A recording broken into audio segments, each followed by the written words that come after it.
Let's move on to the second documentary I'm going to look at. And this is by Jack Hancock-Fairs, who I mentioned right at the beginning. His video actually inspired me to do this podcast series. He made a film recently called The Dying Trade. It's a film about the things that I'm talking about in this series, but it's also about father and son. The son being a vegan activist and the father being a lifelong slaughterhouse worker. Jack's father first entered the slaughterhouse at 9 years old, and working in the meat trade was passed down from father to son. I won't go through the whole film, but I'll just mention a few things. It's a very good film, by the way. High recommendation. In the film, Jack shows some home video, and some of this home video involves animals, obviously not the animals that are slaughtered. He talks about being bought a rabbit by his father, which froze in the snow. He mentions not wanting to kill insects. Insects is another one. I mean, insects actually perform all sorts of functions that help us. I kind of always think about it when someone swats a fly when they don't really need to, when they could shoo it away. Is it an exercise in power? Jack discovers the truth about slaughterhouses, annoys his friends by going on about it, and this is a common response. Vegans get stereotyped. He becomes a campaigner, talking to ordinary people and modifying his approach. So their family's been in the meat trade for generations, as I said. They talk about the pet cat, and there's definitely warmth between father and son. Jack gently ponders if pets can lead you to animal welfare and break barriers. The father agrees, but talks about being compromised with his job. There's more home video. Jack interviews his father, who's open to animal lovers, but claims he's very rarely seen deliberate harm. He claims to have strong views on animal suffering, but channeled in a different way. Now, I want to talk about Jack's father, and I'm going to send this to Jack, so please don't think I'm being offensive in any way. He actually comes across in the film as, I don't know, I've never met him obviously, but he comes across as quite a gentle soul in a funny way. The father, I mean. But you can clearly see when Jack presses his father a bit more that there is some denial there, and there's cognitive dissonance. Cognitive dissonance is when you have certain beliefs and then you're shown evidence that contradicts those. Dissonance in music is when you play two notes that don't go together. It's that idea that you're confused because your conditioning and present evidence you're being given. There's a conflict between them, so you've got to decide which one you believe. On this film you have Temple Grandin, she's an autist. She's a doctor of animal science who's written 60 papers on animal behaviour. Jack interviews her and she says, they talk about the change of name from slaughter plant or slaughterhouse to processing plant. Yeah, there's the euphemism again. Temple believes that her autism helps her connect with the animals more. She says things are far better than 20 years ago in the US. She's American, by the way. She's a scary thought, really. I mean, I'm going to talk about bullfighting a little bit later on. It's a similar thing. It probably is better than it was X amount of years ago, but the progress is too slow. Jack presses her about broiler chickens, which basically means chickens slaughtered for meat. She won't answer the question, but she's honest enough to say because she works within the industry. You know, she is paid consulting fees. She's a sort of buffer between the vegans or the animal welfare activists, if you like, and the people that run the slaughterhouses, not the workers, but the people that run it. She talks about these gestation crates that I mentioned earlier. She talks about an airline seat, which is roughly correct, but I don't really think it's an appropriate comparison because obviously an airline seat is clean and comfortable. She admits about the CO2 chambers, but is somewhat non-committal. Jack generously acknowledges her work, as he also acknowledges through the film that his father did a lot for him.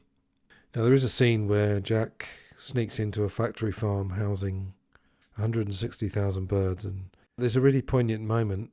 He sees lots of hopelessly obese birds trying to walk. Some of them are bloodied, and he just very gently, one of the birds has fallen, so it's upside down. He just turns it the right way up, very tenderly.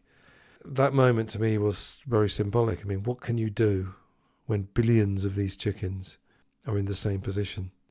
All you can do in the moment is see it for yourself, and if you can turn a bird the right way up and do it gently, But yeah, I thought that was very effective. Jack says he found it hard to find a slaughterhouse worker that would talk to him. Eventually he does. His name's Tom. I think he worked in slaughterhouses all over Europe. 17 years, I think it was. He describes the work as a last resort. He said they would slaughter 140 veal calves in an hour. It's very hot and sweaty, fast moving. The only time he remembers it stopping is when a worker got caught in a machine. This happens a lot, by the way. Workers have got limbs caught in the machine. He says you have to harden up or leave, and he's desensitised. No time to complain, no time to stop. Now he has, rather than PTSD, he has a thing called PITS. And if you said, you've got the PITS, that would be pretty appropriate for this. It's perpetrator-induced traumatic stress. Now some would say it's hard to sympathise. I mean, we're not going to be here sympathising with the Nazis working in the death camps. But as we will see later, I mean, they are quite compromised. Tom self-medicated with alcohol for 15 of 17 years.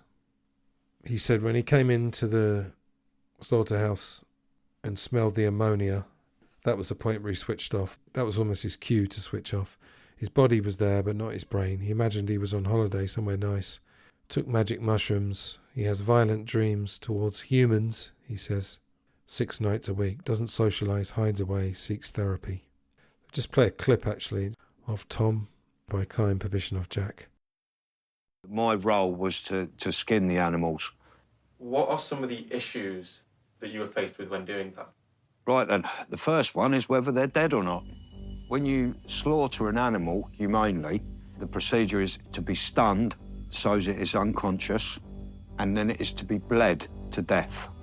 If either one or both of them procedures is not done correctly, there's a very good chance the animal will not die correctly. This dairy cow was actually giving birth. The calf was halfway out of the birthing canal. It was hung up, but it wasn't bled properly, and it come round to me, it was still alive. She'd spent maybe 7 or 8 minutes, wide awake, giving birth, just before being skinned alive. We had no allowance in time to stop for them animals. So we essentially learned how to skin them alive. At the time, you're desensitised to it. You are expected to do that. It doesn't take very long. It only takes a matter of 20 seconds to do that particular job. Maybe 25 if it's alive, Just a little bit longer while it's kicking, while it's fucking cocking its leg, kicking your ribs while you're working on it, It takes 25 seconds to do that, but stay with you for the rest of your life. Jack asked his dad about the trauma aspect, and his dad talks about doing his job. Also on the film we meet a Holocaust survivor and animal rights campaigner called Alex. He was born in Poland, but later became an American citizen. He was sent as a consultant in the 1970s to a slaughterhouse. He saw a pile of animal body parts and got obvious flashbacks. Bear in mind there's no difference between a pig's heart and a human heart. He had massive PTSD in this case for months. The more he researched, the more it looked like the Holocaust. He quotes a writer who says, "For the animals, all men are Nazis, and life is an eternal Treblinka." That was a Nazi extermination camp in Poland. Part of Operation Reinhard, where an estimated 800,000 to 925,000 people, mostly Jews and Romani, were murdered between July 1942 and October 1943. This was a turning point for Alex where he could repay his debt to society for surviving. That's his words. He puts the blame on consumers, including his daughter, who's a meat eater, and that has affected their relationship. He doesn't blame the meat industry at all. They're simply satisfying demand. I'm not here to have a go at a Holocaust survivor, obviously, but, that seems to show a bit of a blind spot. What about all the fake advertising? All the lying in adverts? I think if people were told the truth, I don't know whether there would be a meat industry. I'd like people to not live in denial, but you can't give the industry a free pass like that. And he says the hiding, as in the deception, is part of the service they provide. That's a view, I think, that the secrecy is shielding the public from the truth for their own good. Now, I wouldn't totally disagree with that in the political sphere. I've come round to the idea that maybe we do need to be shielded from a few things in politics. If we were actually told the whole truth, I don't know whether society would break down. But this is a bit different. He says, the monsters are within us. We're all capable of unspeakable acts on other sentient beings. Most of us don't do that personally. We subsidise others to do that on our behalf. I have to say, I think the trauma that he suffered shows in these views. I mean, we are all capable of killing, I believe, but I think that applies to desperate situations. You know, we've got choices. He hears of the gas chambers for the pigs and, of course, is naturally horrified, being a Holocaust survivor. Believes that people will be horrified but rationalise it, because why would our social norms sanction these atrocities? And yeah, I couldn't agree with that more. You know, people, I think part of the denial could be that they say, well, they wouldn't allow it, surely, if it was that bad. Jack shows his father the video of the pigs in the CO2 chambers, and they do say that he knows that his father has nothing to do with that. So I guess he must be working on another part of the production line, because I think these gas chambers have been around for a long time. He does look a bit shocked by the video, but this cognitive dissonance I think is just too much, and he says, I'd have to see it in person, denies the CO2 is traumatising them. He said they just don't like the confinement.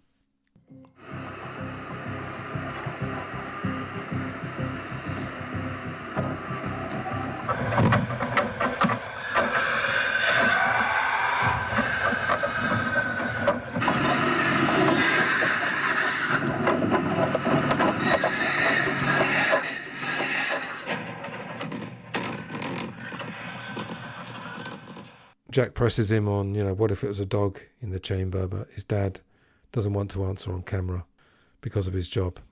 Jack is clearly sensitive to his father's feelings. And like I say, I don't think his father comes out of this film looking bad or looking callous. He's actually quite open that this has been his life. Now, they also have on this film an amazing lady called Gail Eisnitz. I hope I've said her name correctly.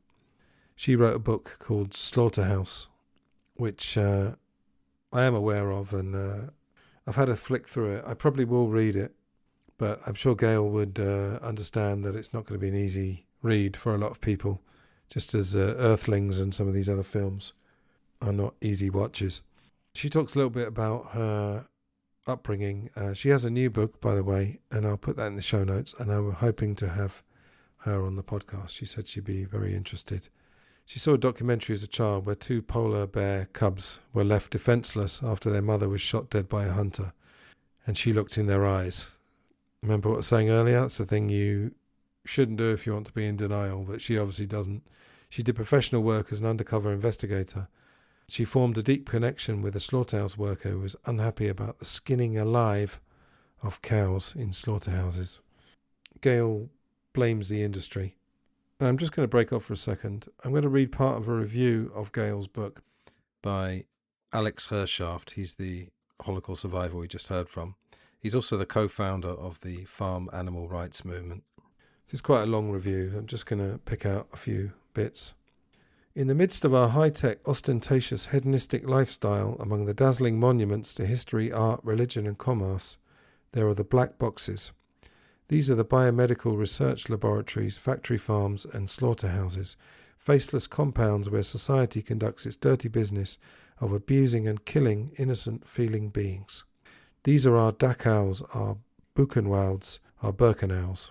Those are all concentration camps. Like the good German burgers, that's Burghers, we have a fair idea of what goes on there, but we don't want any reality checks. We rationalise that the killing has to be done and that it's done humanely. We fear that the truth would offend our sensibilities and perhaps force us to do something. It may even change our life.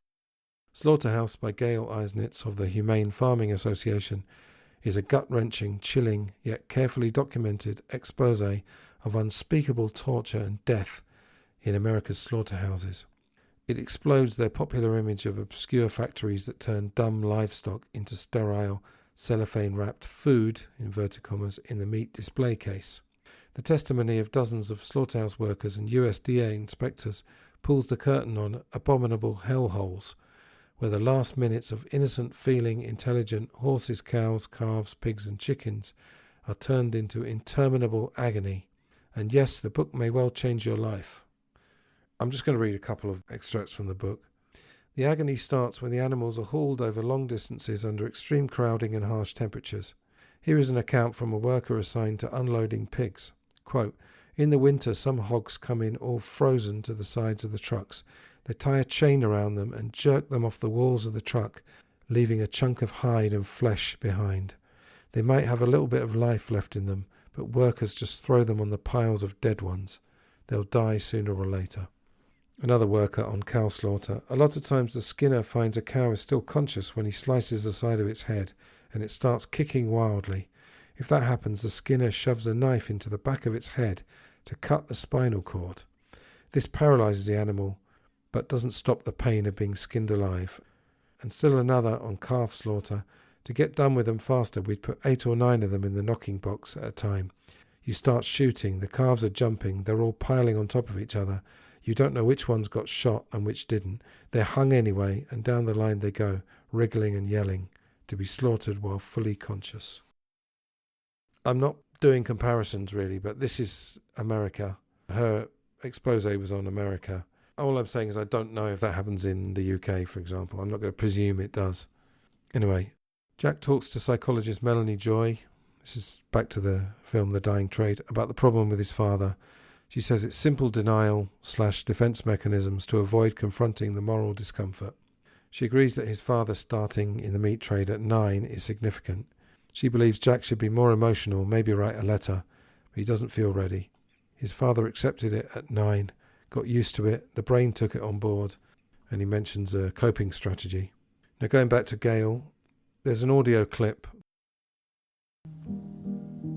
My objective in writing this book was to help readers, and perhaps in so doing, enable myself to move past the denial, numbness, and self-protection that prevent so many from confronting the truth. Since the animals can't speak for themselves, I've tried to bring them to life for you. Now that I, and hopefully others, are becoming aware, we can finally contemplate the isolation and alienation experienced by those defenseless beings raised and slaughtered for food.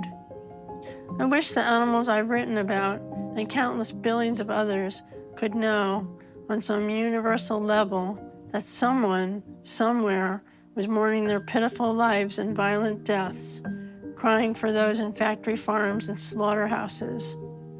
Does anyone know we're here? Yes, we know. We've heard and we've listened.